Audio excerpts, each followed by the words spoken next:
Well, hello everyone. Let's talk about the HYBE witches, shall we?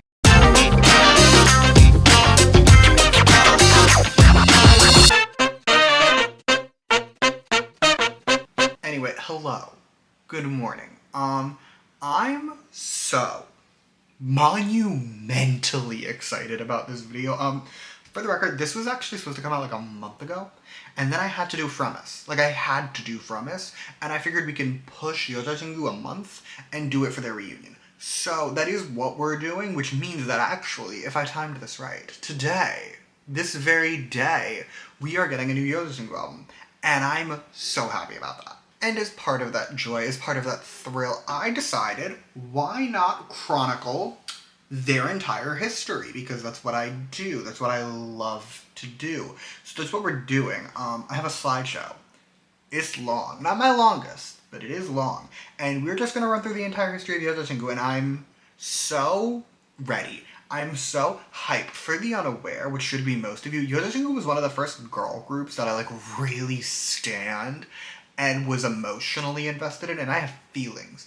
I have thoughts and feelings about this group, and I cannot wait to share literally every single one with each and every one of you. So, disclaimer time. I'm trusting you to be normal. I know you can be normal, but I'm covering my bases just to be safe. Cool. So, first disclaimer, I am not covering every activity. Now, Yotajingu is not the most booked and busy group I've covered on this channel in my history ofs, not by a long shot. However, I do like to set some limits for myself so I don't go insane. And for better or worse, this is one of them. Disclaimer number 2, I'm only covering the active years of Yotajingu. If you've seen me do other groups, like my 21 video, my Miss A video, my secret video, groups that have broken up, I'm only going to talk about the years they're active. For this group, we will be more like 21, where it's we'll cover the active years, then we'll pause, we'll talk about where they've been briefly, and then we'll cover the reunion. But I'm not going to cover what they were up to in the years between Yotajingu activities. Lastly, opinions will be shared. I have many opinions about this group and their catalog, and be prepared to hear a lot of them. You don't have to agree with them, though. They're my opinions. You can disagree with every single one of them, and that's totally fine. I don't really care. Last thing, okay? Shout out time. I must give credit where credit is due. First, if this is your first visit to my History of series, you're not going to know what I'm about to say. If this is not, this shout-out slide gets very repetitive. I'm very aware. I have been informed of this in the past, so you can just skip it. But either way, first Miss Smoky Glow. Smoky Glow, God bless her soul, used to make these evolution of videos. I think she technically still makes them, but not really. But either way, she used to make evolution of videos. They are what originally inspired my history ofs. Okay, she would take YouTubers, makeup companies down through their history. It's a great time. I still enjoy them. Actually, I did recently rewatch every single one of them, and they were quite enjoyable. But either way, she was my original inspiration. We must give credit where credit is due, and I will link both her channel and her evolution of playlist in the description. Next, the bestie. Primarily for tolerating me as I do slowly but surely go insane with each one of these I make. I'm annoying, and I know that about myself, and yet she puts up with me. And also, she's the one who originally told me to make these as slideshows, so I must give credit for that as well. Lastly, my bean. My little bean, love of my life. She is literally the only reason that I can make these really long videos.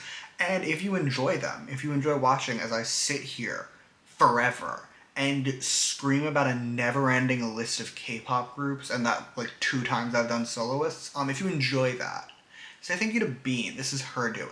Alrighty, that covers everything we needed to cover before we begin.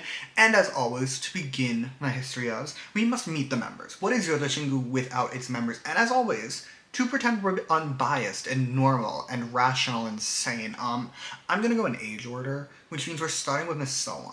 Okay, Soan, whose real name is Kim Sojung. She was born on December 7th, 1995, and during its run, she served as Yotajingu's leader, visual, and vocal. I have seen her referred to as a rapper. Specifically the main rapper, it hasn't been consistent. Okay, I've seen her called that in some places, not others. I chose not to include it.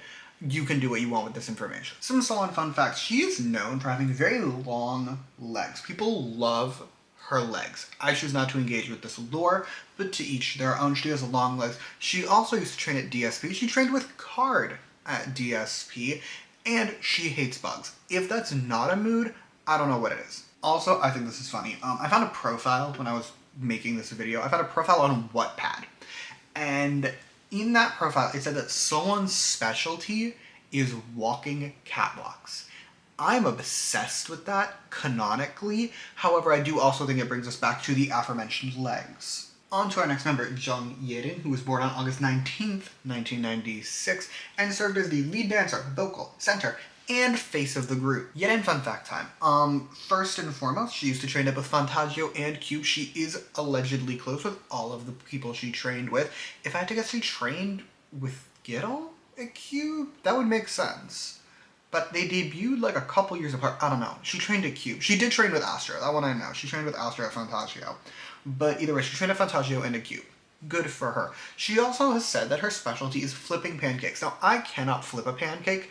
It will end in disaster, so I do respect that. And also, she's a shiny stan, which is taste. Also, September of 2017, she went on Law of the Jungle and skewered and ate a lizard.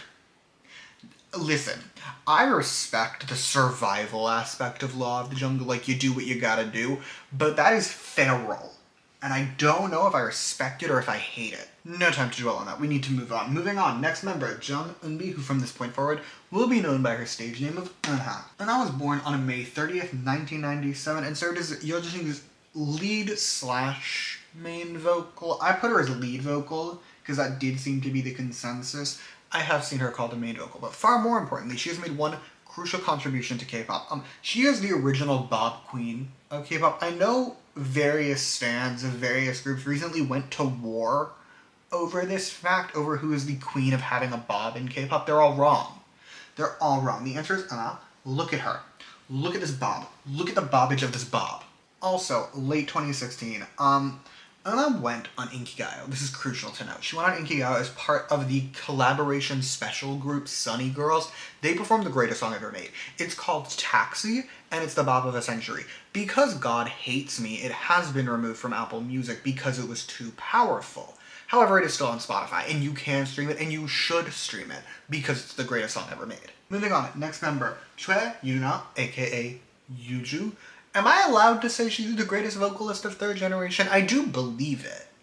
But, like, am I allowed to say it? Yuzu was born on October 4th, 1997, and rightfully served as Yeojin's main vocal, because, again, greatest vocalist of third generation K-pop. At least, I'll give it the caveat. Non-big three girl groups, okay? Actually, wait, that does include Mamamoo. I do stand by my statement, but she can compete with the Mamamoo vocals. Let's move on. Let's have Yuju fun facts. Fun fact number one, she can play the guitar. We love that for her. She's also very good at figure skating, something that I've recently been informed it takes a lot of skill and talent. So good for her. And also, apparently, she failed a JYP audition. What in the actual hell? What do you mean JYP heard her sing and was like, no, we're good. Like, we're actually fine. I do believe it because JYP is a menace. Like, the human being is a menace and would have absolutely ignored her talents and been like, no, we don't like her. We have this one stupid thing that we don't like, and instead of doing anything about it, we're just going to ignore the fact that she's the greatest vocalist ever. Anyway, next we have Miss Hwang Eunbi. Yes, there were two Eunbis in this group. This one is Shinbi. Neither one went by Eunbi. I find that funny. Either way, she was born June 3rd, 1998, and served as Yeojin's main dancer, vocal, and center. Shinbi fun facts include being allergic to grapes, which is a new one. I don't think I've met anyone with a grape allergy. Love that for her. She also loves spicy food, and people say she looks like Jessica, like of Girls' Generation, former member Jessica fame.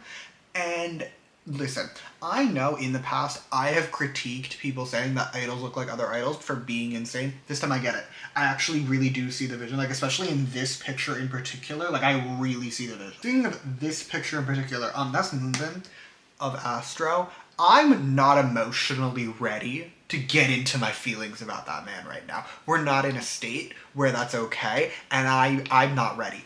But they were besties for like 2 decades. I believe the total number of years was around 18. They were friends from childhood.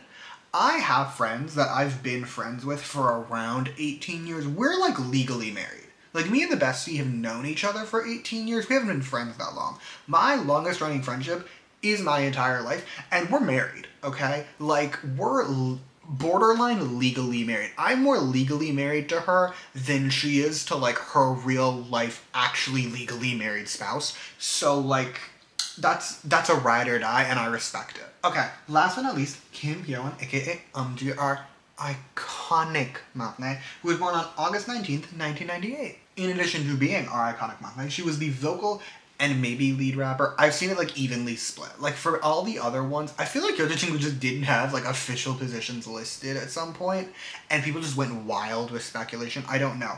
But for all the others, I've seen it like one is like typically the consensus. I'm just pretty evenly split between being a lead rapper and not being a lead rapper, so I don't know. I don't care. Let's have fun facts instead. First and foremost, she's a Disney stan. Apparently, her favorite Disney film is The Little Mermaid. I love that for her. I would like to know her thoughts on the remake. Not that I have like strong opinions about it for any reason. I want to know. I'm curious, I'm nosy, I want to know. So there's that. She's also friends with Somi over there, as you can see. They're friends. We love that for them. And she's apparently like loaded. Like her family's like loaded. I don't personally care, but I did see it mentioned in like every profile I found about her. So I figured I might as well also bring it up. Anyway, this concludes the members of Yoda Chingu, which means we can officially begin the timeline of Yoda Chingu. Cool. So, there's actually not a ton of like pre-debut lore for Yoda Chingu, so we're really just gonna jump right to 2015. So, Yoda Chingu would debut on January 15th, 2015 with the release of their first mini album, Season of Glass, along with its title track, Glass Bead. And I need to make one thing very clear before we actually continue now. Yoda Chingu would go on to have huge hits to their name. We know that. But Season of, like, people would like to take that and then assume that their debut didn't do well. Like, they'll look at the fact that they blew up later on in their timeline and be like, oh, their debut flopped. Their debut did not flop. Okay, Season of Glass, amongst girl group debuts, was honestly pretty successful. Like, if you compare it to other groups that debuted around the same time, groups like Mamamoo, groups like CLC, groups like, I don't know, Twice, like, they weren't the biggest debut, but they were certainly doing well. I'm done ranting, let's talk about the album. Now, this album would peak at number 9 on the on charts and sell around 22,000 copies. This isn't insanely good, they will go on to do better. But, like, again, in comparison to other new groups, especially groups from small companies, this isn't bad. However, the real area this debut shined was its title track. Glass Bead was honestly a bit of a hit. It wasn't a huge hit, obviously, but it did make it to number 25 on the Gong charts and number 39 on the Melon charts. Both very respectable peaks. However, where this song, like, devoured was its longevity. Fun fact time. Are you ready for a fun fact? At the time of its release, or like by the time it finished its charting run, I should say, Glass Bead was the longest charting debut song by a girl group on the Gong charts. The longest charting debut song. They charted for like 6 months. Like, that's crazy to me. Anyway, let's turn our attention to a more international view and talk streaming numbers for just a second. Over on Spotify, Glass Bead has around 25 million streams. A very respectable number for a 2015 K-pop song, if you ask me. YouTube numbers are less than ideal. It has 18 million views, which again, not bad, not awful. Certainly could be worse. It could be 18 million views less, but it's not ideal. Like, YouTube in 2015, you could pull in big numbers if you were getting a hit, and this is not the strongest. Let's pause though. I want to talk about Glass Bead as a song for like just a second. The song is incredible. The song is excellent. It's very like bubblegum pop meets excellent background music, like phenomenal background music, but it's still cute, and it's still fun, and it's still poppy, and it's everything to me. Shifting focus again, let's talk B-sides now, specifically the Golden B-side, the award I made up to give to my favorite B-side on every album we cover in this video. And it's my choice, you can disagree with it, but I have opinions about it. That said, this was an easy album to choose. There are 2 real B-sides on this album, and if you know me, and you know what I enjoy, you'll know what I picked. You'll also know what I picked if you just watched when I made a video reviewing this album. I did say in that video, this video would be coming in the near future. I lied. From Us had to come first. But we're here now. Either way, my Golden B-side is Neverland. It's so insanely good.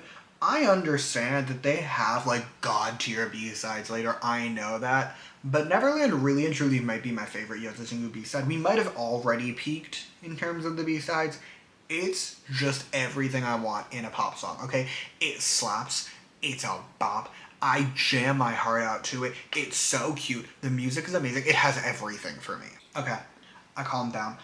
Back to the timeline of Yotachingu. Now, the next few months were spent promoting Glass Beat, so we're going to jump ahead a little bit to when Yuju would collaborate with the rapper Loco to release the OST Spring Is Gone by Chance for the show Girl Who Sees Smells.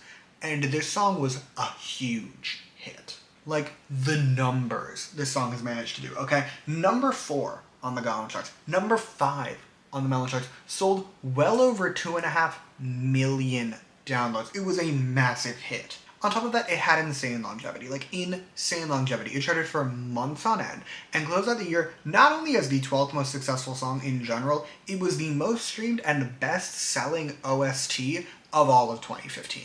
Now, I do want to be clear, a large portion of this success was Loco. Loco was huge at the time. But it didn't hurt that this release brought a lot of eyes to Yotachingu, specifically to Yuju and her god-tier vocals. Around the same time, we would also get our first Yotachingu show with Look After Our Dog. I did not watch the full thing, but I did watch clips. The clips I saw as a dog lover, so here for it. It's just Yotachingu vibing with dogs. I'm here for it. And the show ran until June, just in time for me to talk about their next comeback. Cool. So, July 23rd, 2015, Yotachingu released their second mini album, Flower Bud, along with its title track, a song you may or may not have heard of, Me Gustas 2.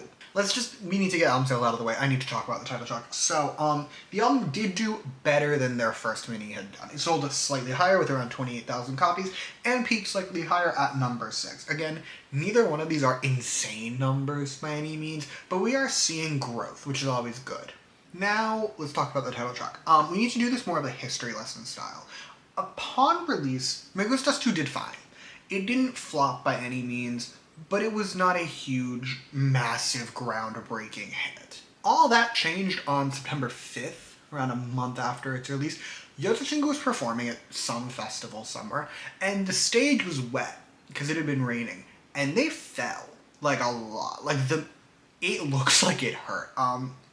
I've watched the clips, both, like, at the time and now, and it looks like it hurt. Okay, there were some times that, I think it was one of the times Yuju went down, where I, like, audibly gasped. I know she's fine. It's been 10 years. I audibly gasped. I was like, girl, are you good? Anyway, that's not the point. The point is, this clip went insanely viral. Millions of people were suddenly paying attention to Yotachingu. And I do mean millions of people. The number of unique listeners for Me Gustas 2 is around 6 million.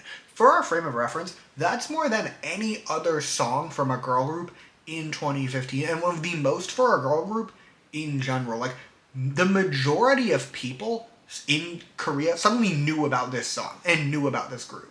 Now, this massive viral success led to Me Gustas 2 getting a huge resurgence on the charts. It was still charting, it had only come out a month before, but it was suddenly doing numbers. By the end of its charting run, Me Gustas 2 had peaked to number 8 on the Gaon charts and number 10 on the Melon charts, their first ever top 10 on either chart. However, just like the last two songs we discussed, the real area Me Gustas 2 popped the absolute fuck off was its longevity. This song went off, in the sense that it became the longest charting song ever by a girl group on the Gaon charts, becoming the first song by a girl group to ever chart for a full year. This longevity meant a lot of things. Insane sales, for starters. The song has sold over 2.5 million downloads. It has also cleared 100 million streams in Korea, not Spotify, in Korea, over 100 million streams. So there's that. But I would argue most importantly, it led to the song making an appearance on the Decade and Melon charts. Now, this chart covers all of the 2010s. Me Gustas 2 is at number 59. Now, I know number 59 does not sound like a lot, like it doesn't sound crazy. I want you to pause and think about how many songs are released in a decade. And to be the 59th most successful song released in a decade is insane. Enough about the charts and Korea. Let's talk internationally now, okay? because Me Gustas 2 was such a viral hit and a viral moment, it became an absolute classic of 2015's K-pop, which led to it getting really, really strong numbers on both Spotify and on YouTube. You remember how I said that I was relatively impressed that Glassbeat had 25 million streams? Me Gustas 2 has 95. 95 million streams on Spotify, making it one of the most streamed girl group K-pop songs of 2015. And then there's YouTube. Now, the official music video has 72 million views. Very impressive on its own. The dance practice has another 60 million, and then there's the stages. The most viewed stage, not including the one that went like insanely viral and led to the song's resurgence, has more than 10 million. This song was doing numbers on YouTube.com. And if you ask me, Me Gustas 2 deserves it all and more. This song is a bop, okay? This song is a banger. This song is excellent. It's so cute. It's so fun. The only negative thing I could possibly say about it is that it just makes me really sad. And that's not even Yeoja Shingu's fault. That's HYBE's fault. Turning our attention to the B-sides, there is technically more competition for my golden B-side on this album because I love My Body. I do. It's cute, but I'm giving it to Under the Sky. This song is so good. Okay, it is no Neverland. No song will ever be Neverland. But it is excellent, and it does have one of my all-time favorite Yeoja Shingu choruses. Anyway, from a timeline standpoint though, the viral resurgence of Me Gustas 2, like a month after it had come out, meant more promotions for the song. Remember when Rollin' went viral and Brave Girl started promoting it again? It was like that, only Yeoja Shingu never really stopped promoting Me Gustas 2, so they were promoting the song for like 3 straight months. So, jumping ahead to November, we would get Yeoja Shingu's One Fine Day, the latest installment of the One Fine Day empire, and I feel like I saw somewhere, I might be making this up, but I feel like I saw somewhere that they were the only group that got to do it in their debut year. I don't know if that's actually true. I didn't put it in my notes, and I'm now feeling like I'm going crazy, but I feel like that was lore. Anyway, it didn't last that long. It ran for 4 episodes, mid-November to mid-December, and I didn't watch the whole thing, but I did watch some clips, and the clips I watched were cute, and they were enjoyable. But that wraps up 2015, so I think it's time we have just a quickie little retrospective moment. Alrighty then. Hello. Welcome to the retrospective corner. Yes, this is my typical corner, my standard corner. If you've watched most of my videos, you've seen this corner. This is the corner I always film in. I do want it known. I was gonna get my copy of The Awakening, like their fourth mini album, the fingertip one, because I have it. And I wanted to put it in this setup. I can't find it. I can't find it. I'm not happy with this development, but I can't find it. That's not important. What is important is, whenever I make these videos, my history ofs, I like to end every year with a retrospective. I think it's fun. I think it's a nice way to wrap up the year, and 2015 was an insane year. Their debut was successful, obviously, but Me Gustas 2 was a game changer for them. It was like ASAP for Stacy. It immediately established them as a major player, in the sense that by the time 2015 was over, the only real competition they had amongst other newer third-gen artists was Mamamoo, Twice, and Red Velvet. Like, those were their only 3 real competitors, and really it was mainly Twice. Like, Twice was the only one putting out equal caliber hits, and like, to already be one of the biggest girl groups of your generation when you're like 8 months old, that's crazy. And what makes it even more impressive is that Yeoja Shingu wasn't from a big label. They were from Source Music, not a brand new label, but not a well-established one, not one that had this history of debuting really popular groups, unlike JYP, who had debuted twice. It's so impressive to me. I really do think, now that I've said it, I do think Yeoja Shingu was just like the first round of Stacy, where like you have this girl group that debuts and they do well, and then they put out this massive hit that suddenly propels them to absolute stardom. Anyway, it did also mean, though, that a lot of eyes were on Yeoja Shingu in 2015 and going into 2016. A lot of people were very curious where they were going to go from this. They were considered one of the most anticipated rookie groups of 2015, along with Twice and 17.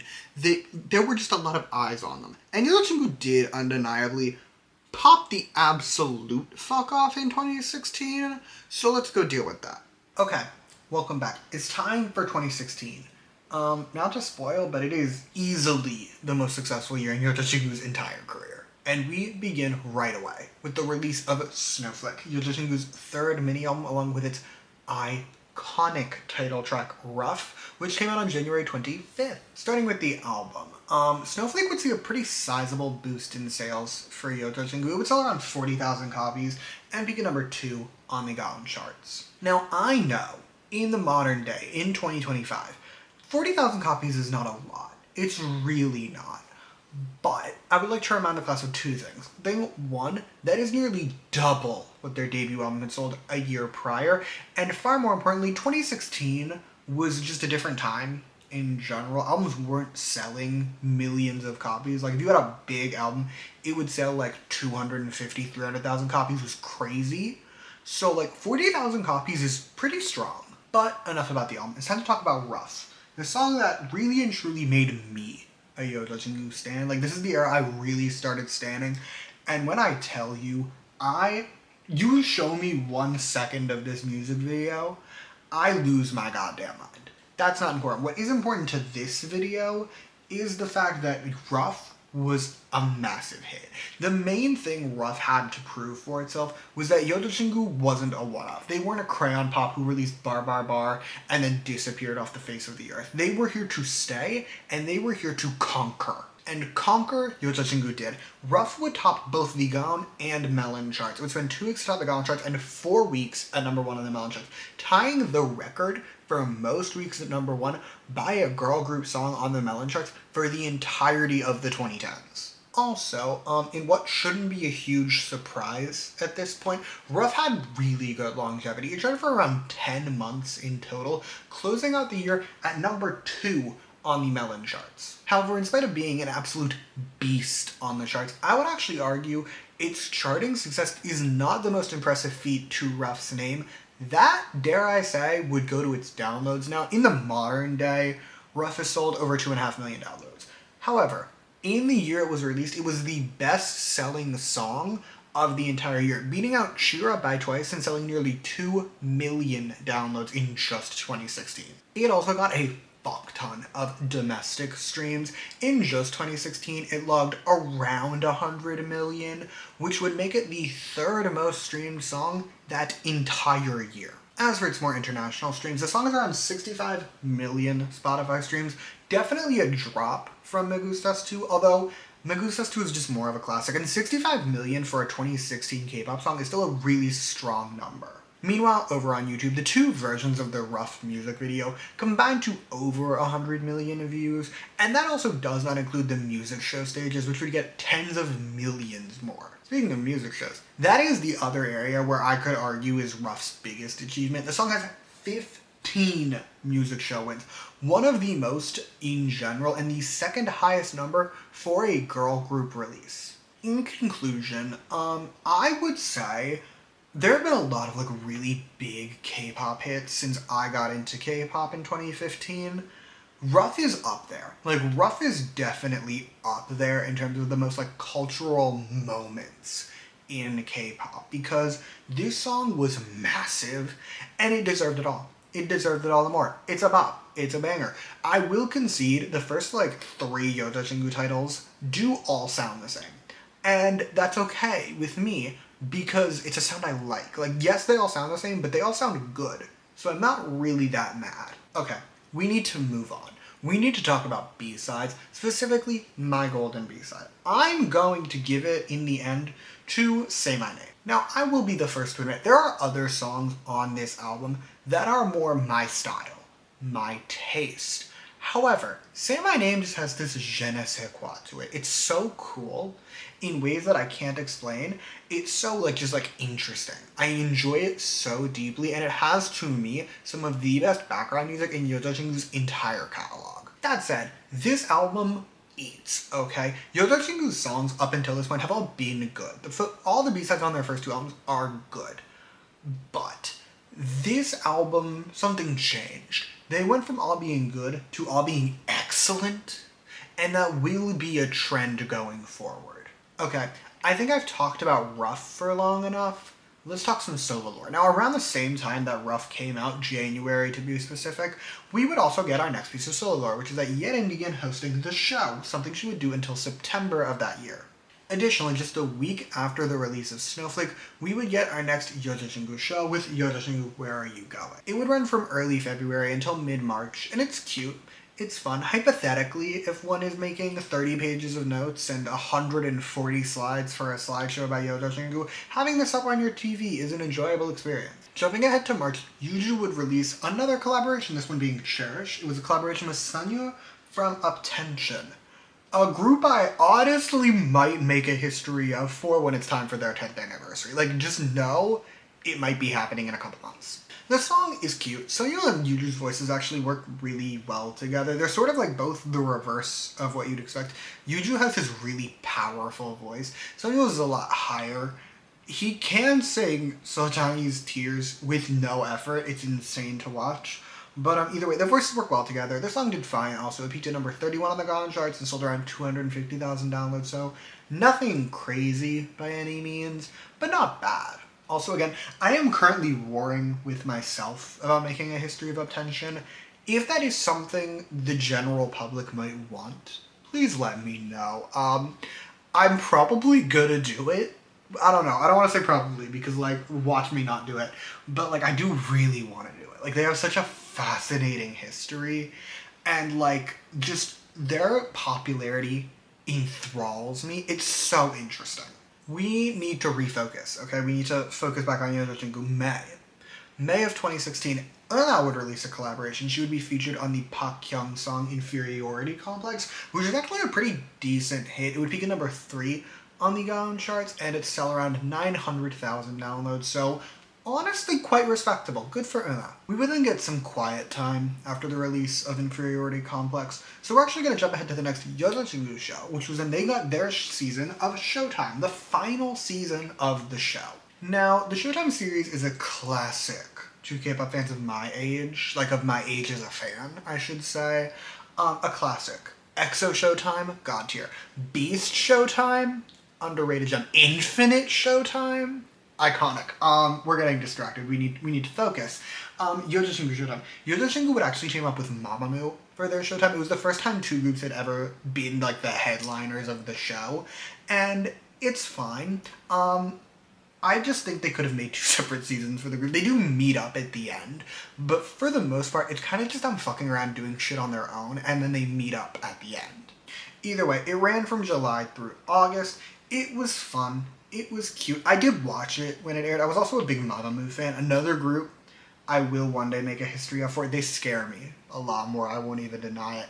But one day I'll do it. Either way, I watched it when it aired because I was a big Yojashingu stan. I was a big Mamamoo stan. So I was here for this show. It was fun. Yojashingu's season of Showtime was also perfectly aligned to time with the release of the group's first studio album, LOL, which came out on July 11th along with its title track, Navelera. LOL would continue the sales increase we saw with Snowflake, again doubling its predecessor with around 80,000 copies sold and peaking at number 3 on the Gaon charts. Again, I know 80,000 copies does not sound crazy for 2025, but for a frame of reference, the only girl groups to physically outsell Yojashingu in 2016 were IOI and Twice. Yojashingu was easily clearing groups like Mamamoo and Red Velvet. Like, they were selling really well. Anyway, let's talk about Navelera. Now, this song had a lot to live up to as the follow-up to Rough, and unfortunately, it did not meet those expectations. That said, it did extremely well. It was top the Gaon chart, spending 2 weeks at number 1 there, and peak at number 2 on the Melon charts. The song also did pretty great in terms of its streams. It got around 60 million domestic streams in 2016, which is pretty great, all things considered. Spotify, less than ideal. It has 30 million streams. Not awful, but in comparison to their past couple singles, it is less than ideal. YouTube, however, much stronger. 85 million YouTube views. Again, a bit of a drop from Rough, but certainly not bad at all. And also, while I'm on the topic of YouTube, did you know Sapphic, Canon Sapphic Energy, yes, The music video for Navelera has been confirmed canonically to be about lesbians, and I love that. All that said, the area where Navelera like devoured, like its true crowning achievement is music show wins. This song would get 14 music show wins, the third highest number for any girl group song. It tied G by Girls' Generation. Now, I do think G was objectively more successful on music shows, but 14 wins is still an insane number to have. Now, let's talk about Navelera as a song. I'm about to make a potentially very controversial statement. I think Navelera is better than Rough. I actually do. I think a big part of it is just that I was an actual like Yodachingu stan when it came out instead of becoming a stan when it was already out. Like, I remember when Navelera dropped. I remember streaming the shit out of this song in 2016 and still streaming the shit out of this song in 2025. Okay, let's move to B-sides. This album is so fucking good. If I ever make like a greatest K-pop albums of all time list, and if I do that, I've already decided that I would only do one album per artist, but if I did that, do not be surprised if this album is concerningly high. There's one song on this album that I don't love, and the rest of them are pop perfection. Highlights to me include Waterflower and Compass. However, I'm choosing to give my golden B-side to the album's closer, Gone with the Wind. The degree of ass I shake to that song, I could go on like a multi-minute tirade about it. I'm choosing not to for all of our sakes. I will simply say, got your song. Absolute banger. Very possibly the best chorus in a Yodachingu B-side. Certainly up there for me. Just like, it's an absolute flawless masterpiece, and I love it so dearly. Also, as part of LOL promotions, they would have a showcase that's not special. They did that for Snowflake. Like, doing a showcase for your new album, not special. What is special is that Yodachingu would take their LOL showcase on the road, performing in places like Singapore in September and Taipei in October. Then in November, we got our next Yodachingu show, which was Yodachingu Loves Europe. If you couldn't figure it out, they bop around Europe, and it's very cute. More importantly though, November also saw Sunny Girls, the iconic collaboration between Nayeon from Gugudan, Chensha from Cosmic Girls, Nancy from Momoland, and Yua from Oh My Girl. These queens would come together to release Taxi, the greatest forgotten K-pop song ever made. It did not chart. It did nothing. Like, less than 1 million streams on Spotify. It made no noise. To me though, in my heart, like, multi-platinum, and dare I say multi-diamond release. Like, this song is so good, and I want to stream it endlessly so bad, but I can't, because they took it off Apple Music because God hates me. Now, that's all the, like, lore for 2016, but because Yodachingu had insanely massive hits that year, I do want us to just take a moment to cover awards, and as always, when I make these videos, we're only talking about what I deem the big two, aka the Melon Music Awards and the Mamas. Starting with the Melon Music Awards, Yodachingu walked in with 7 nominations, including for Artist, Album, and Song of the Year. They lost all 3. They did, however, win Best Dance Performance by a Female Artist and a Top 10 Artist Award. Meanwhile, at the Mamas, Yodachingu was up for 5 awards, again including Artist and Song of the Year. Again, they lost both. However, they would win Best Dance Performance by a Female Group, somehow marking their only Mama win. They've been nominated for like 20. They've only won once. That's insane to me. It's fine. We all know the Mamas are rigged, so we don't have to worry about it too much. And instead, we're going to head back to the retrospective corner. Okay, welcome back. Now, 2016 was insane. I think we can all agree. 2016 was insane for Yodachingu. They were outperforming essentially everyone. The only one on par with them was Twice, and by some metrics, they were outperforming Twice. Like, in spite of 2016 being a year where a ton of girl groups released monster hits, Yodachingu was able to really stand out from the others by releasing even bigger hits. They had some of the biggest hits of 2016. They had the best-selling single of 2016. They sold millions of downloads in just 2016. Not to mention, they got so many music show wins. They got 29 music show wins this year. For a frame of reference, that is more than groups like Kara or iKON have for their entire careers. Yojashingu was pulling those numbers in a singular calendar year. And this insane success, honestly combined with the fact that Yojashingu was really the only active girl group at the time truly able to rival twice, makes 2017 really interesting. So why don't we go talk about it? Okay, 2017 time. A very weird year for Yojashingu. But the beginning of the year is actually pretty quiet for the group, so we're going to jump ahead to March 6th when Yojashingu would release The Awakening, their fourth mini-album, along with its title track, Fingertip. And the album did great. It sold a bit less than their last one, but certainly not by much, and I do believe that studio albums tend to sell stronger than minis. Either way, 75,000 copies sold. Nothing to scoff at, and more importantly, earned Yojashingu their very first #1 album on the Gaon charts. And then there's the title track, Fingertip. The icon, the legend that you are. And I want us to take a moment. I'm not going to get into the successes just yet. I need to talk about this song first. Now, you may recall, I mentioned that early Yojashingu all sound the same with their titles. Their first 4 titles are all sonically so similar to the extent that true story. I believe one of the 2016 Gaios, they performed a medley of 3 of their first 4 title tracks. And they sound so similar, if you showed it to someone who'd never heard Yojashingu before, they would believe you that it's one song. And it wouldn't even sound like a weird, jarring experience. Like, they just sound really similar. Fingertip is vastly different. It is one of the most jarring sonic shifts if you were to just listen to their titles. And here's the thing. Early Yojashingu is firmly bubblegum pop. It's cutesy. It's adorable. This is synth pop. And it's funky. And it's cool. And it's excellent. It's just, Fingertip bangs in a way no other Yojashingu title before or really since has ever managed to achieve, or even really in their B-sides. Like, it's such a unique sound, both for the group and in K-pop in general. Girl groups do not make songs like this. Even to this day, like, there are some that would definitely be, like, sonically similar to Fingertip, but they are few and far between. I think most groups are scared.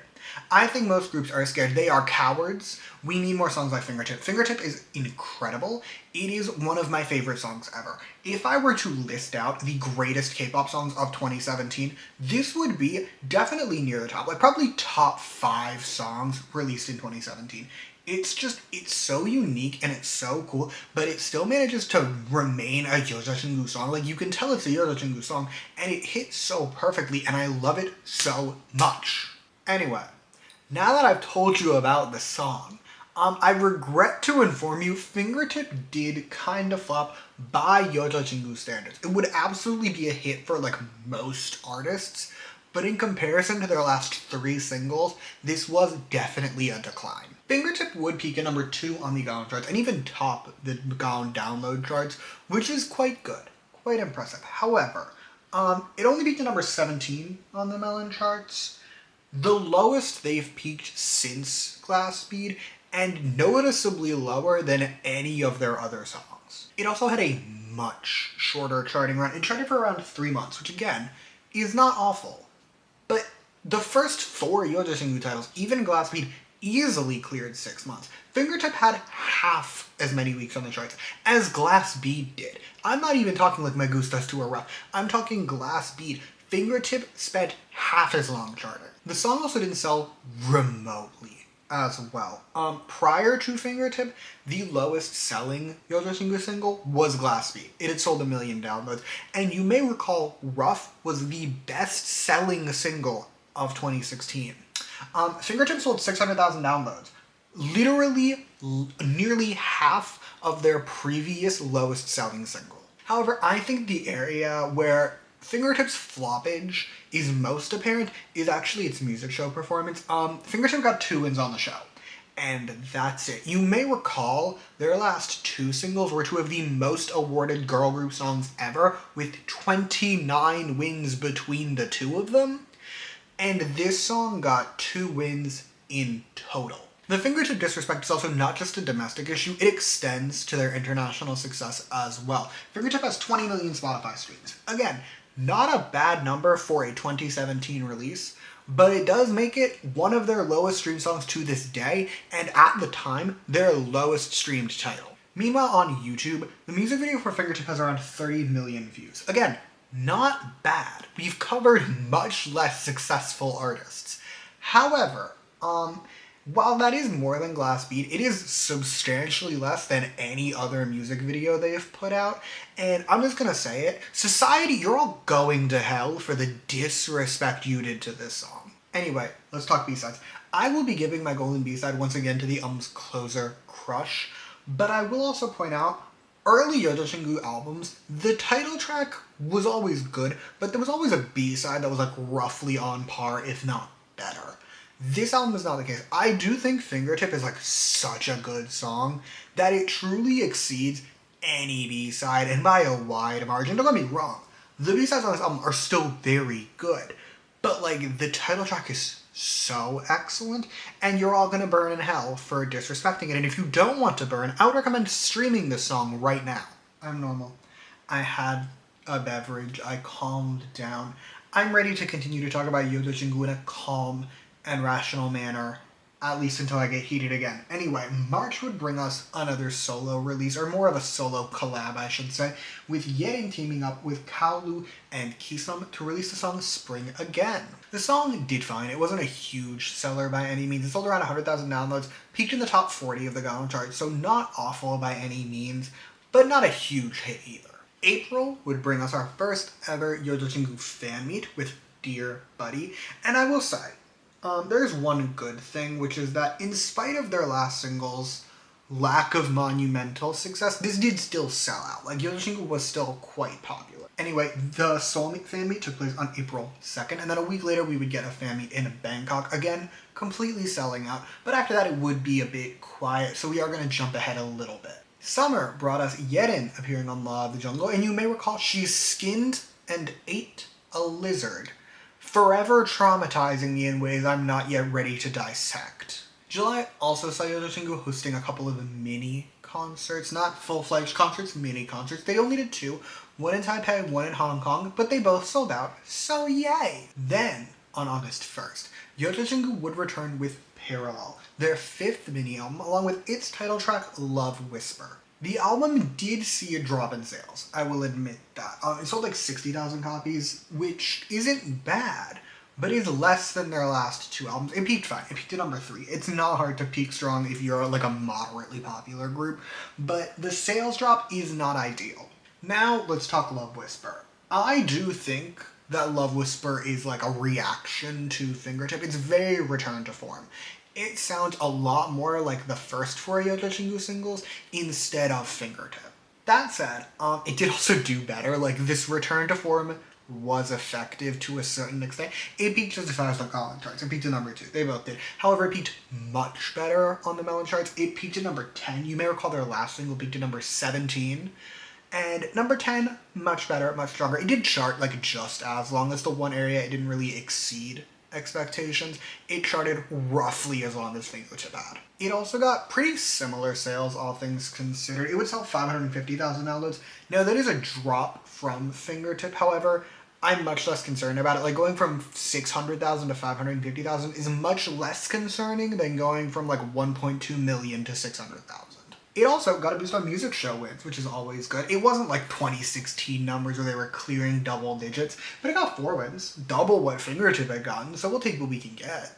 Now, let's talk streaming numbers. Love Whisper would see a boost on Spotify. It got around 33 million streams as of right now, which is not crazy. Like, it's not on par with Me Gustas 2 or Rough, but it is on par with their non-massive hits, excluding Fingertip. Meanwhile, on YouTube, Love Whisper would get a pretty sizable boost. Fingertip's music video, you may recall, had 30 million views. The 2 versions of Love Whisper come out to 65 million, more than double what their last single got. In short, Love Whisper being a return to form did sort of work. It was a bigger hit than Fingertip, but they didn't reclaim that 2016 level, or really even their 2015 levels of success. Moving on, let's talk B-sides. Now, I decided to cheat because I really like this album. I gave it 2 golden B-sides. And hear me out. The first one is Ave Maria. I love that song so bad. I think it has such cool background music and is a bop. However, this album came out in August, you may recall, aka summer, and I would be remiss if I didn't mention Life is a Party. An absolute summer banger. Here's what I've concluded, okay? For 8 months of the year, from like September through, let's say, April, Ave Maria is my golden B-side. However, in summer, Life is a Party is number 1 for me. Yodashingu would actually waste no time, and 6 weeks later, we would get a repackage. We would get Rainbow, a repackaged version of Parallel with a new title track entitled Summer Rain. The album would, I will admit, see a sales drop in comparison to Parallel. It sold around 40,000 copies and peaked at number 2. However, repackages tend to sell less. Like, in my time as a K-pop stan, I've noticed repackages just in general tend to sell less than the original, so I'm not overly concerned about this sales drop. I am, however, much more concerned about Summer Rain. Summer Rain did not do well. It peaked at number 11 on the Gaon charts, their first single to peak outside the top 10 of the Gaon charts since their debut, and also, insanely, peaked at number 71 on the Melon charts. By far their lowest peaking single. The song also barely charted. It spent like a month charting, and also saw a pretty substantial sales drop. We'd already gotten a pretty strong drop with Fingertip Era. This one dropped even further. It sold 200,000 downloads. Literally like a third of what their last single had sold. Meanwhile, internationally, the song didn't do much better. It has around 26 million views on the music video, which is more than Glass Bead, but is a significant drop from any other music video, and also only has around 17 million Spotify streams. Their lowest streamed single up until this point. In short, not their best work. Not their best work in terms of success. Definitely not. It's not ideal in any way, especially when you consider that we just had a huge flop and we're starting to pick back up. Like, we were just starting to get back to where we should be, and then they put out this, and then it did terribly. Anyway, it's time for our golden B-side. Now, there is only one new B-side on the Rainbow repackage. It's the titular Rainbow, and you could think that that would make it our automatic golden B-side. You would technically be right, like it is, but you'd also be wrong, because not only is Rainbow going to be my golden B-side for the repackage, it's going to be my golden B-side in general. It is such a good song. I love it so dearly. Of all the B-sides on this album, including the ones from Parallel, it is by far my favorite. But, that's it for 2017. Not the best year for Yodashingu. Definitely not the best year for Yodashingu, but we'll cover that more in the retrospective corner, so let's go do that. Alrighty, welcome back. Now, for the unaware, I am someone who studies the charts. I don't just check the charts, I study the charts. I know the charts more than I know, like, the entirety of my father's side of the family. I can tell you charting lore that no one needs to know. I can tell you the timeline of the longest charting girl group song off the top of my head. I don't need that information. That's not the point. The point is, I know the charts. I know charting well, and I've been able to pick up on certain patterns in charting. Like, it's very hard for charts to surprise me in the modern day, okay? Yojashingu in 2017 does not make sense to me. Yojashingu went from being one of the biggest girl groups in 2016 to losing essentially all public attention and being left with only their fans. Now, they developed a large fan base, but that's not normal. For a frame of reference, imagine if 2023 IVE had no hits. Imagine if 2024 New Jeans had no hits. Imagine if this year, I was about to say next year, if this year in 2025, aespa puts out one album and it charts at like number 32 and then disappears. Like, it doesn't make sense. Actually, 2 things that I have in relation to this to share. One, fun fact, the original title of this video when I first conceptualized it was K-pop's weirdest popularity arc, because we're not even done with the weird shit that barely makes sense to me as a chart studier, so there's that.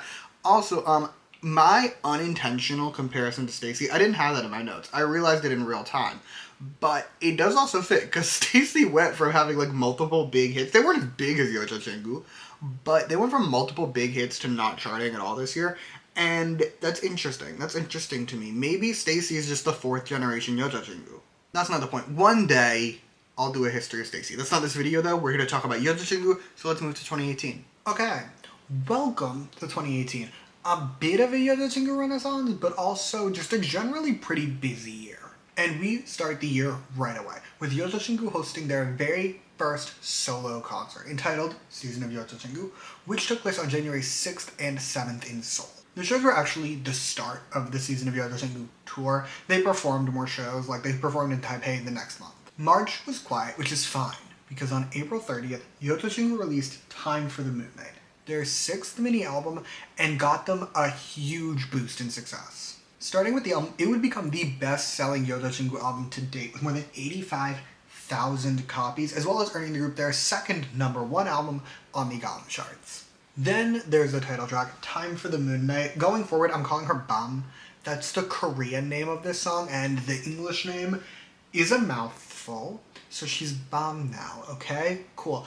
This song did excellently well, okay? Not as well as 2016 Yoto Chingu, or even really 2015 Yoto Chingu, but certainly a huge step up from 2017 Yoto Chingu. Bam would peak at #2 on the Gaon charts and #3 on the Melon charts, making it the group's first top 5 on the Melon charts in around 2 years, their first since Nabilera.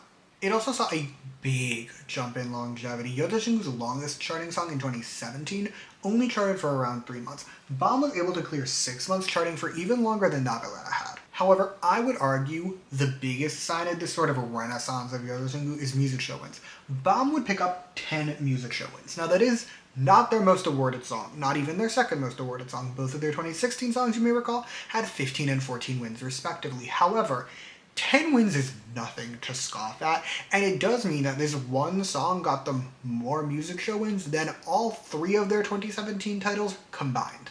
Turning our focus to a more international lens, Bam did great. The music video has more than 75 million views, making it, to this day, their third most viewed music video, and also just a huge jump from the numbers they were getting last year. Meanwhile, on Spotify, Bam has more than 44 million streams. Their most streamed song on Spotify since Rough more than 2 years prior. In short, Bam was a huge boost for Yoto Chingu, and they deserve it. Both the group and also the song, frankly. This song is excellent. It's like a light banger, and has one of my favorite choruses in a Yoto Chingu title. Now, let's talk B-sides. Bam is another great album. We shouldn't be surprised. That's kind of par for the course for Yoto Chingu.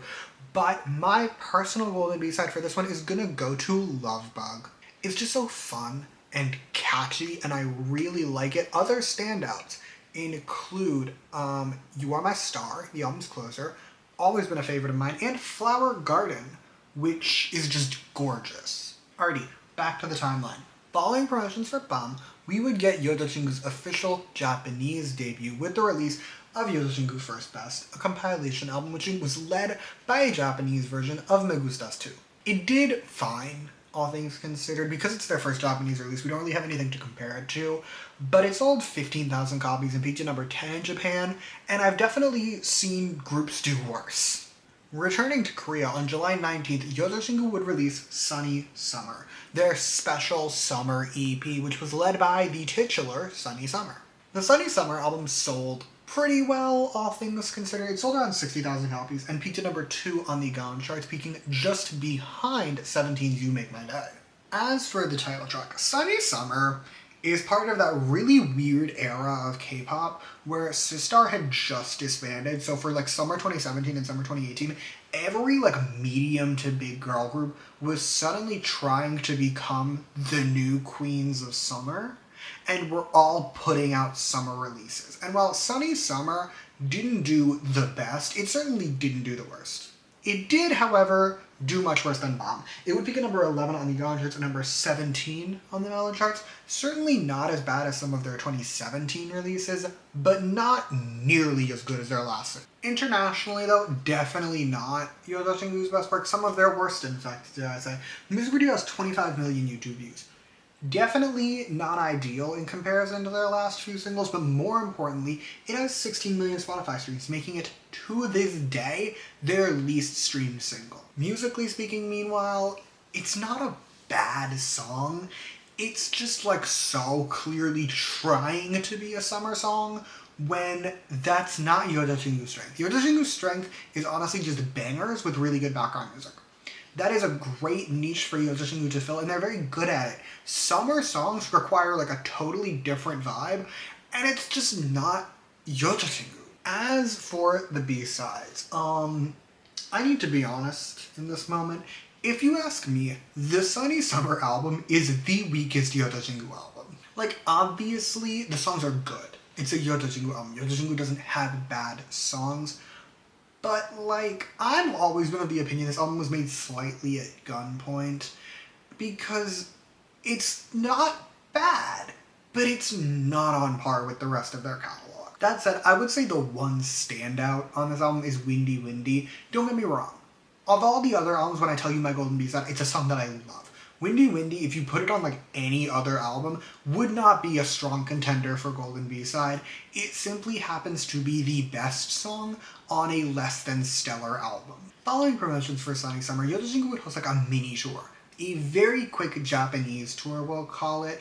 They did 2 shows, one in Tokyo and one in Osaka. After that, they would resume the Season of Yozashingu tour. I bet you forgot about the Season of Yozashingu tour. Never forget.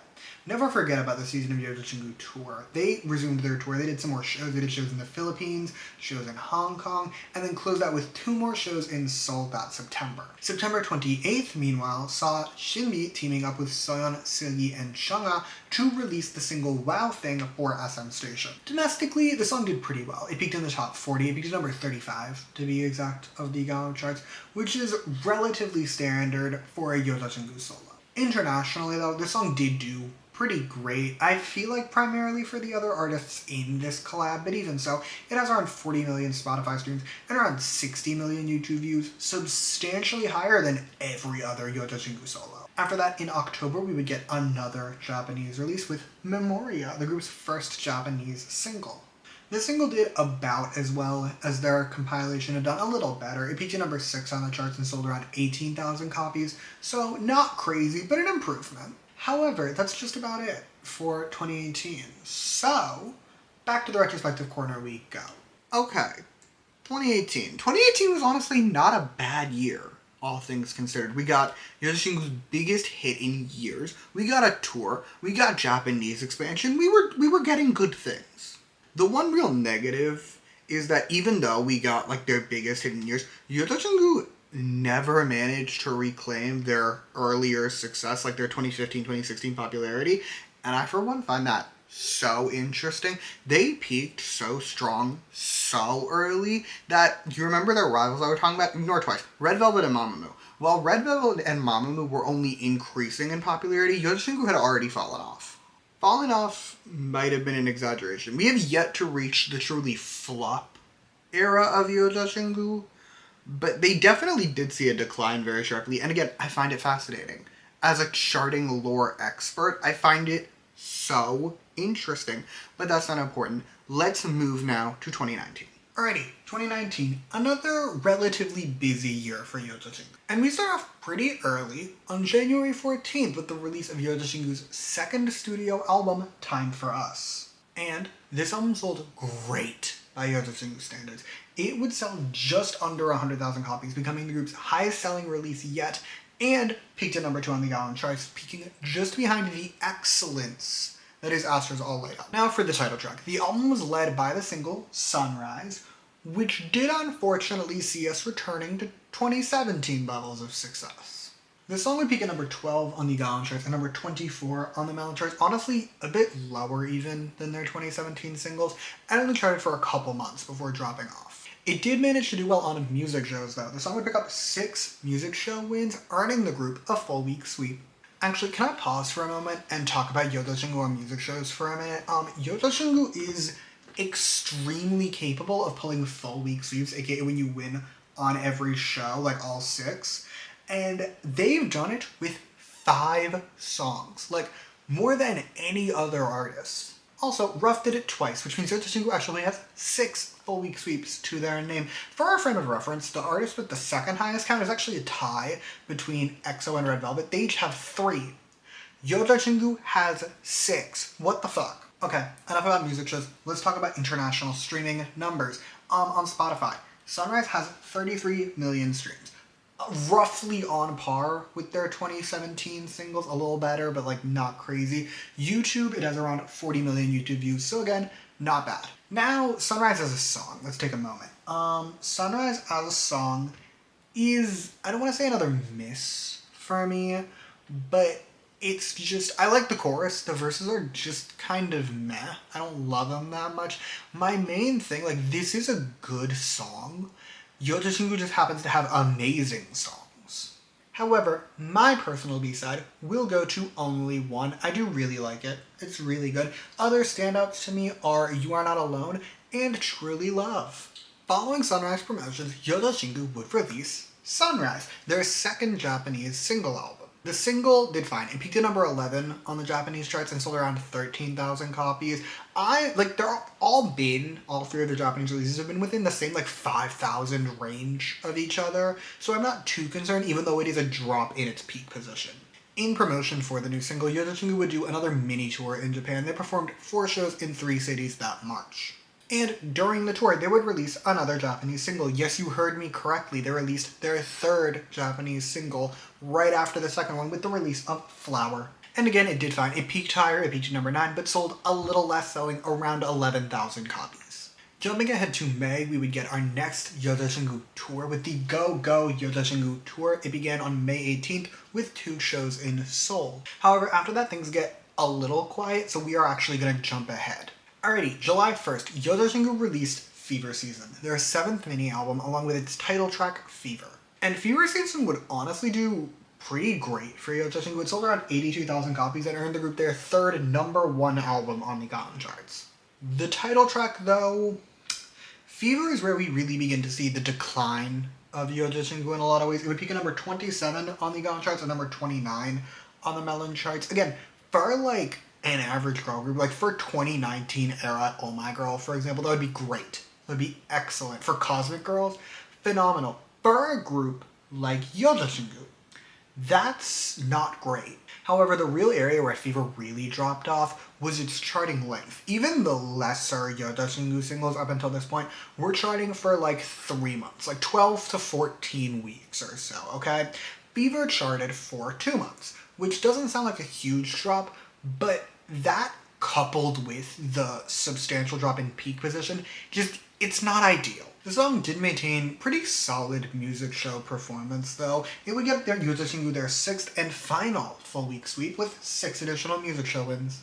Now let's talk internationally for just a sec. Okay, Spotify, Fever has around 41 million Spotify streams, a bit of a boost from Sunrise. Meanwhile, on YouTube, it would see a bit of a drop from Sunrise, around 35 million views. All in all, I do think it sort of balances out.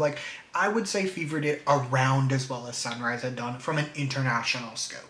However, to me, this song has gone multi-platinum. This song is excellent, okay? I love Fever so bad. I know the last 2 Yotoshingu singles were not, for me, were not my favorites. Fever is not that, okay? Fever is phenomenal, and I love the chorus so bad. You know what else has honestly gone multi-platinum to me? This album. This album is excellent. It is, of the late-stage Yotoshingu albums, probably my favorite. It's just so excellent. All the songs on it are so good. And my personal choice for Golden B-side is going to go to Wish. Now, I'm willing to admit that I could be crazy. I could be canonically insane. That song gives me Astro vibes. Wish gives me Astro vibes. Now, I'm a crazy Astro stan, so that's only a win for me. And I'm willing to admit I might be insane. Other standouts on this album include Mr. Blue and Hope. However, really, again, you could put on any song from this album and I would be pleased. Also, quick note, July saw HYBE purchasing Source Music, the label that Yotoshingu was under. Now, this video is not about HYBE, but if you've never seen any of my history ofs, or just any of my videos, really in general, where I discuss HYBE, you might not be aware I hate them.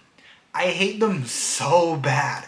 I've been a K-pop fan for so long, like since 2015, and I truly believe every major decision HYBE has made has had the sole goal of either ruining K-pop, pissing me off personally, or both. Like, you know what, pause. We need to talk for like 10 seconds about Fromis for just a second. I know this is the Yoto Chingu video. I know I just made my Fromis video. I need to talk about Fromis for 5 seconds, okay? I need people killed. I need people in the ground. I think Fromis should be allowed to kill at least like 3 HYBE employees apiece. Like all of them. Let Gyuri kill some people too. She deserves it. What do you mean? The day Fromis' contract ends, you announce you're debuting a new girl group. What do you mean you have such poor media literacy, media marketing knowledge? You chose to announce on a day that a lot of people were pretty fucking pissed with you that you're gonna debut a new girl group, as if Fromis never existed. Not only is HYBE debuting a new girl group, Pledis is debuting a new girl group. I'm gonna kill someone. I'm gonna kill this man with my bare fucking hands. I had to remind myself, I live in an apartment building. I have neighbors screaming about murder. Not my best moment. I stand by everything I said. Moving right along. July and August would also bring us the return of the Gogo Yoto Chingu tour. They went back on tour. They went back on tour. August would also get us another Yoto Chingu show with Summer Vacation in Okinawa. It was their first show in over a year and a half, and it ran from August through October. November would then get us our very first Japanese studio album with Fallen Light, which came out on November 13th. The album, not Yoto Chingu's best. It did peak surprisingly well. It peaked at number 7. However, it only sold 7,000 copies. So, not great. Also, in promotion of the album, Yoto Chingu would host their final Go-Go Yoto Chingu concert in Japan. They closed out the tour in Japan. And that's it for 2019. So we will be heading back to the retrospective corner. So, 2019 was not exactly an ideal year for Yoto Chingu. Like, obviously they weren't doing terribly. They were still doing moderately well in the charts, getting decent streams, good music show-ins. They were doing fine. They were a mid-tier popularity girl group at this point. But I do think 2019 is the year that it becomes really apparent that Yoto Chingu was never going to even come close to reclaiming the heights they'd had in 2016. The HYBE acquisition does also make it much worse, but that's a 2020 issue, so let's go talk about that. Alrighty, 2020. A new decade, so good, but also the final real year of Yoto Chingu. And we will begin this year on February 3rd when Yoto Chingu would release Labyrinth, their 8th mini album. And the album was honestly another solid seller, selling around 82,000 copies and earning Yoto Chingu their 4th and final #1 album. Now, let's talk about Crossroads. To my dismay, Crossroads didn't exactly end the trend that we'd seen with the past few Yoto Chingu singles of declining success.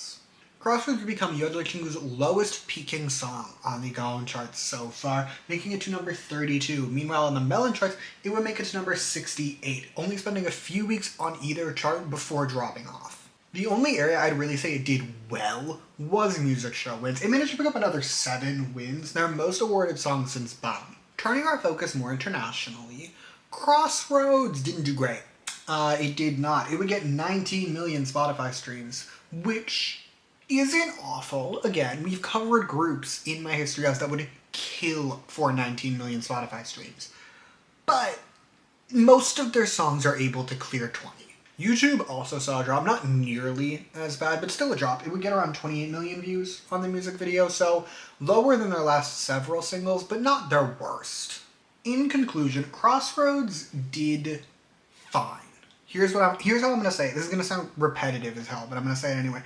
Most artists would love to do numbers like this. I can name countless artists that would love to get a top 40 on the Gaon charts, love to get nearly 30 million views and 20 million streams. Like, that would kill for those numbers. The problem is, Yoto Chingu isn't one of those artists. Yoto Chingu is an artist that used to have some of the biggest hits released in a year. And they're just, I get that it's been several years since they did that, but these numbers aren't great for a group like Yoto Chingu. Enough complaining, let's talk B-sides for just a sec, okay? This was another easy album for me to pick. Labyrinth, the titular Labyrinth. phenomenal song. Easily my golden B-side. This is also one of those moments where me and Society are very much on the same page. Labyrinth has more than 10 million streams on Spotify. Much more than pretty much all their B-sides, I'm pretty sure. And it deserves it. It deserves more, actually. Give it 100 million. I'm not joking. It deserves 100 million streams. Now, based on my knowledge of both general promotional cycles and specifically Yotachingu promotional cycles, I would guess that there were somewhere in development plans for a concert following the end of Labyrinth era promotions. And I don't know if you've heard of it. There was this thing called COVID. I think it put those plans on hold. But it's fine, because then we begin the Memoria era of Yotachingu, which is just essentially all their shows going forward have Memoria in the title. Like, it's either Yotachingu's Memoria or Memoria. And the first chunk of episodes came out in mid-April on Weverse and my fallen icon, VLive. I think I've already established in recent times my deep-seated hatred of HYBE, but in case you forgot that HYBE deleted VLive off the face of the earth. Can't see countless hours of content that are now just lost media because they're a little bitch. One of these days, I am gonna get sued. And I'm gonna go to court and I'm gonna defend my stance that HYBE fucking sucks. Until that day, let's talk about their next album. Yotachingu would release Song of the Sirens on July 13th, along with its title track, Apple. Song of the Sirens actually sold surprisingly well, at least to me, I would say it sold surprisingly well. It would sell 90,000 copies and peak at number 3 on the Gaon charts with about 90,000 copies. It is the second highest selling Yotachingu album to this day. Apple, however, will probably go down as the least successful Yotachingu single ever. Apple would peak at number 54 on the Gaon charts, their new lowest peaking single, and became the lowest peaking single on the Melon charts, where it peaked at number 78 and only charted for like 2 weeks. It also saw a huge drop in music show wins. Even as Yotachingu's charting success was declining, they were able to maintain surprisingly strong music show win numbers. Like, even if their song only charted for like 2 months, they were still able to pull in 6-7 wins like it was nothing. Apple was not that. Apple got 3 wins in total. Their least awarded song in years. Now for streaming numbers, Apple would actually see like a return to form for late stage Yotachingu streaming numbers. It has 32 million Spotify streams and around 40 million YouTube views. Nothing crazy, again, like not peak Yotachingu numbers, but on par with their 2019 singles, which is great after the drop we saw with Crossroads. The song itself, though, is not my favorite. I do appreciate it to a certain extent. It's just very SM girl group. I do blame HYBE for the record, but it's giving like Red Velvet, like a creepier sounding FX song. It's a very SM girl group. I can listen to SM girl groups for this sound. I want Yotachingu to do the sound they're good at. Thankfully, the B-sides on the album are like Yotachingu B-sides. They're not trying to be something they're not. They're great. They're all varying degrees of excellent, dare I say. Personal golden B-side is going to go to Eye of the Storm, an absolute banger. After promotions for Apple, we would get our next batch of Memoria episodes, and these ran for a while. Like, we're pretty much getting non-stop Memoria episodes until April of 2021. Jumping ahead to October, we would get a Japanese digital single with the release of Labyrinth Crossroads on October 14th. And then a week later, we got another digital single with Song of the Sirens, Apple, which, if you can believe it, contained a Japanese version of Apple. And then, closing out the month, we would get our final pre-disbandment Yotachingu concert with Yotachingu Con.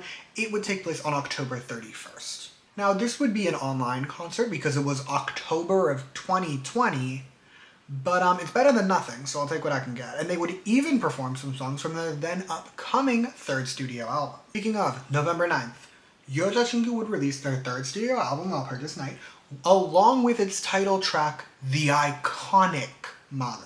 Let's get album sales out of the way. Now, unfortunately, we would get a sales drop with our final Yotachingu album. Nothing bad by any means. It still managed to sell 70,000 copies and peak at number 3 on the Gaon chart. So, like, a good number for a girl group, but not ideal compared to their past few albums, which are getting 80,000, 90,000. Now, let's talk Mago. Mago didn't do great, if we're being honest. It would peak at number 42 on the Gaon charts. And number 97 on the Melon charts. It also didn't do great on music shows. It got even less wins than Apple did. And you may recall I talked about how Apple flopped. Yeah, Mongo got 2 wins.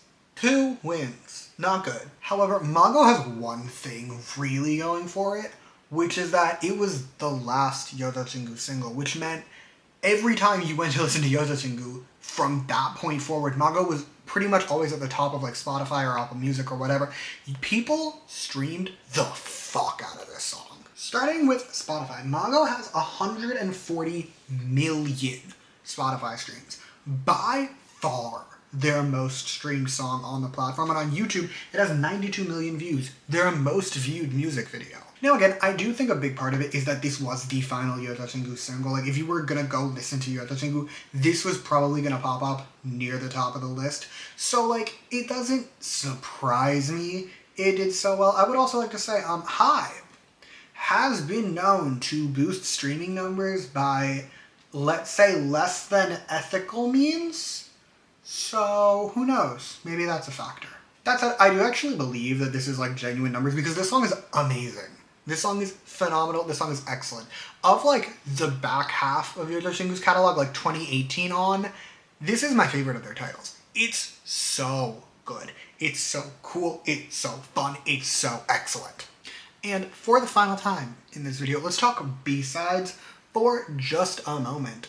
This is definitely like their last full, an album that suffered from being just too long. There was a god tier mini within this full, but it's fine because it's still a good full. Either way, my golden B-side. I thought about giving it to the album's closer, Wheel of the Year. I do stand by it would make the perfect concert closer. I hope it is the closer to their upcoming reunion concert. That would be a moment for me and me alone, even though I won't be there. But in the end, I decided to actually change my mind. I gave my golden B-side to Get Ready With Me. It's just more like classic Yota Chingu sound that I frankly like more. However, Mongo Promotions mark our final piece of Yota Chingu lore. We would get more Memoria episodes through around April of 2021, but nothing of real, there were no albums, there were no concerts, there wasn't anything really worth discussing. And then, on May 22nd, 2021, Source Music would officially announce that Yota Chingu would be disbanding, and all the members would be leaving Source Music following the end of their contract. And with that, for the final time, we will be heading to the retrospective corner. Can I say something sad? At least something sad to me. Yota Chingu's disbandment is fucked up for a lot of reasons. There are many reasons Yota Chingu's disbandment was a fucked up situation. And I think a big part of it is that Yota Chingu did not need to disband. Yota Chingu was no longer this massive girl group. They were no longer this major player in the scene. However, they weren't unpopular. Even throughout their final year, they were getting good album sales. They weren't getting insane album sales. They weren't charting great anymore, but they were selling well. They were still popular. And I understand the members wanted to do their own things. I get that. However, it is widely understood in the modern day that the main reason Yota Chingu disbanded when they did and the way they did was HYBE. My main piece of evidence for this, if you were wondering, is when they disbanded. Yota Chingu debuted in January of 2015. They disbanded in May of 2020. Now, in my many years as a K-pop stan, contracts are not, to the day always. You can usually round it. Sometimes you'll, extend it a little bit so you end at a natural point, like 101. 101 added an extra month to their contract so they could disband at a natural point. The thing is, January of 2015 to May of 2020 is not a normal contract length, right? They didn't disband in a way that would have made sense if you look at contracts. Now, I've never seen Yota Chingu's contract. I would pay so much money to see it, but I never saw it. I can just say, as someone who's been a K-pop fan for coming up on a decade now, disbanding 6 years and 4 months after you debuted is a weird timeline. But also, it was a different time when Yota Chingu disbanded, but in the modern day, we also exist in a time where girl groups don't need to disband, or just groups in general don't need to disband, even if members leave your label. Look at Mamamoo. Mamamoo's members have all gone off in their separate ways. They still are a group. they still come together and do things as Mamamoo. And yes, you could argue Kara also did do that at the time. Kara's different. But like we have groups now. EXO, half of them aren't even under SM anymore, and we're allegedly getting an EXO album this year. So Yota Chingu just didn't need to break up in the way they did, is my point. Also, I did talk about this in my BAP history of, and I do think it applies to Yota Chingu as well, in the sense that a lot of people just didn't get the closure we might have wanted. BAP's disbandment, everyone knew it was coming. They just expected we'd get a final thing. Yota Chingu, no one saw it coming. No one saw Yota Chingu's disbandment coming. I remember when it happened, nobody saw it coming. And it would have been so easy and such a good move, marketing-wise, to be like, okay, this is their final album. They're going to release this, and then they're going to disband. I think we need to bring back disbandment singles. I actually think it did, like, psychologically a lot of good. And also, your disbandment single is more likely to do well. Granted, there are exceptions, like 21, Wonder Girls, their disbandment singles flopped. But, in general, I think a disbandment single is a really good idea, because if you tell someone this is your last chance to get your fill of Yota Chingu, they're going to flock to that. If it does extra well, you can be like, okay, maybe we'll do a reunion. They're not officially disbanding, they're just moving to other labels. I don't know. We needed something, because the way Yota Chingu was disbanded was not even remotely to the best move. I really think it's just that HYBE bought Source Music, had this idea for a new girl group that they wanted to do, and basically said, but the girl group you have isn't doing well. Why don't we just get rid of them, and then we won't have to worry about it. Anyway, that didn't make me less sad. If you were wondering, I am still sad.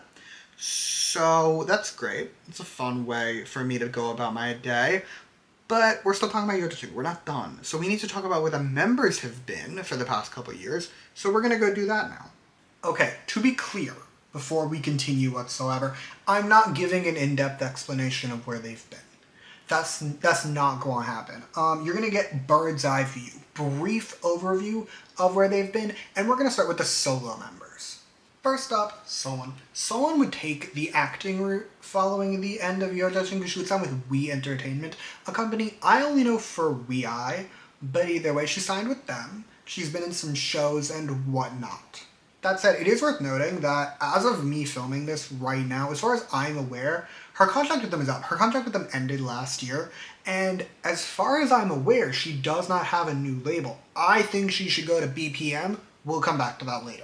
Anyway, next we have Yerin. She took the music route. She has 3 solo albums to her name. The first one actually did pretty great. It would peak in the top 10 of the Gaon charts and sell around 40,000 copies.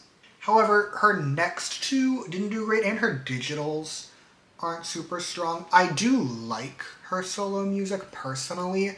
However, I cannot say that I am overly surprised by the lack of success.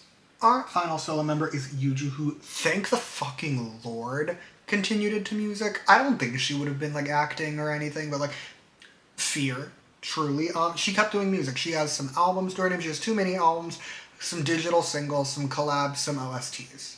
Again, I do enjoy her solo music. She signed with Connect Entertainment though, which is crazy to me, because that is the label founded by one Kang Daniel, like of 101. I know they exist in the same cinematic universe. I've seen them in pictures together. I feel like they're such separate beings. Anyway, she also left her label. She left her label in May. Not super surprising when I inform you that Kang Daniel, the founder of said label, is busy suing them.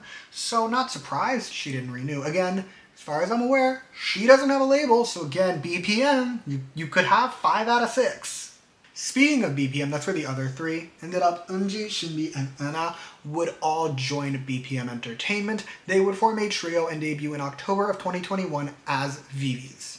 They are easily the most successful of the post-disbandment Yota Chingu projects, I'll call it. That doesn't surprise me if you think about it. If you were to say that each member was going to get roughly a 1/6 of their fan base, 3 of them would therefore get half. Like, they've been the most successful. They have several minis to their name, with a couple 100,000 copies sold of all their albums. However, more importantly, VV's has Maniac, the title track of their 4th mini album, which would peak in the top 20 of both the Gaon and Melon charts, following it going massively viral a couple months after its release, and was the biggest charting Yota Chingu hit of any form in years. Like, it did great and brought a lot of eyes, not only to the trio, but brought a lot of eyes back to Yojachungu. But that's where the members have been the past couple of years.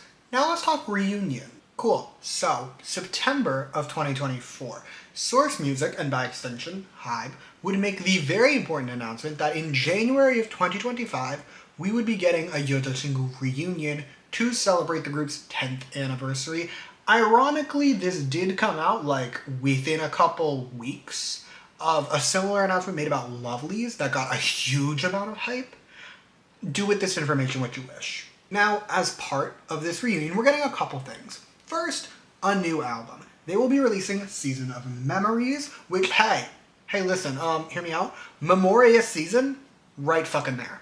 Either way, we would be getting a pre-release for this album entitled Season of Memory, which came out on January 6th, and then 1 week later, the rest of the album, which is today, assuming I edited this in time.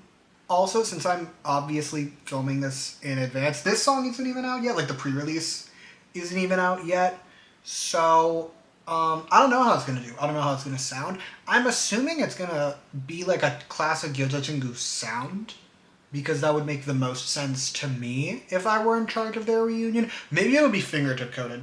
That would fuck me up. That would have me feral. I'll be feral anyway. I will be listening to this song solo, alone in the dark, while I scream my head off. But either way, I don't know what we're gonna get. I don't know what it's gonna sound like. I hope it does well. Other things we will be getting as part of this reunion are concerts. Yojachungu will be hosting 3 shows in Seoul from the 17th to the 19th of January. A little birthday present to me. I'm not going, but it's still a birthday present to me. I'll be seeing the content on Twitter, I'm sure. And then also, in March, they're going to do some more shows throughout Asia. Again, I need us to normalize one thing. I need us to normalize reunion tours coming to me in Seattle, where I live. I need that. I need that so fucking bad, you don't even know. I would pay scary amounts of money for like a BAP concert here, a 2NE1 concert here. I'd go feral. A Lovelies concert, that would be fun. A Yojachungu concert would be delightful. However, that is all I have for you in this very moment in time. So with that, I can officially say that this has been the history of Yojachungu. And yeah, thank you so much for watching. I can't decide if I'm glad I had to push this video or not. I was going to do it in December. And then I needed to talk about Fremis. But I still also need to talk about Yojachungu. I don't know. I'm working on some other history ofs. If you have anyone you want me to do a history of for, by the way, you can always comment. I can't promise.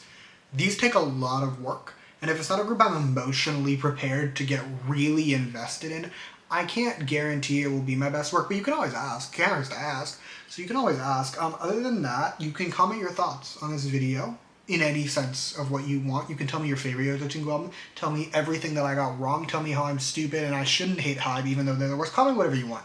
You can also like and subscribe if you want to or don't. I will be okay either way. And in the description, I will put a playlist that has all my other history ofs. There are a lot of things. There's a lot in there. Check it out if you so choose. I will also put Smokey Glow's channel, Evolution of Playlist. Both will be down there. And yeah, I think that's about it. Thank you so much for watching. And yeah, bye!